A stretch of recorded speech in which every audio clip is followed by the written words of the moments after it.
অবচয় নির্ণয়ের আরও একটি গুরুত্বপূর্ণ অঙ্কের সমাধান দিয়ে দিচ্ছি মাত্র 30 সেকেন্ডে। একটি যন্ত্রের ক্রয় মূল্য 60,000 টাকা এবং ব্যবহারিক জীবনকাল 10 বছর, ভগ্নাংশের মূল্য 5,000 টাকা। সাম অফ ইয়ার ডিজিট পদ্ধতিতে ব্যবহার করলে সপ্তম বছরের অবচয় পরিমাণ কত হবে? এখানে সাম অফ ইয়ার ডিজিট বলতে বর্ষ সংখ্যা সমষ্টি পদ্ধতিতে এই অঙ্কটির সমাধান নির্ণয় করতে হবে, যা 2020-21 সেশনে পরীক্ষায় এসেছে। এখানে আমরা প্রথমে অবচয় যোগ্য মূল্য নির্ণয় করব। অবচয় যোগ্য মূল্য সমান ক্রয় মূল্য মাইনাস ভগ্নাবশেষ মূল্য। এখানে ক্রয় মূল্য দেওয়া আছে 60,000 টাকা,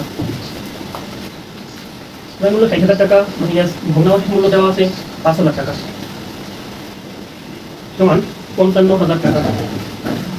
এবার আমরা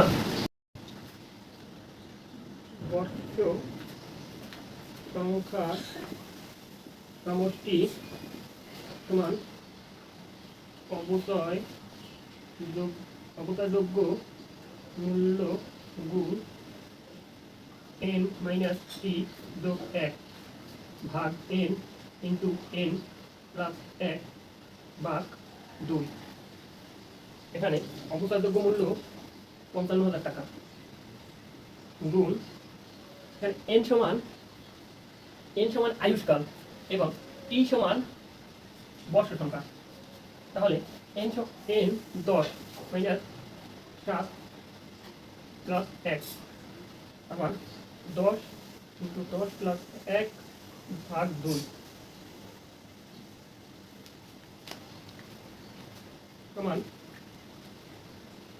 55,000 গুণ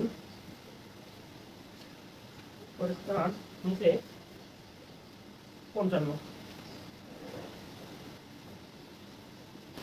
কাটাকাটি থাকে 4,000 টাকা। উত্তর 4,000 টাকা।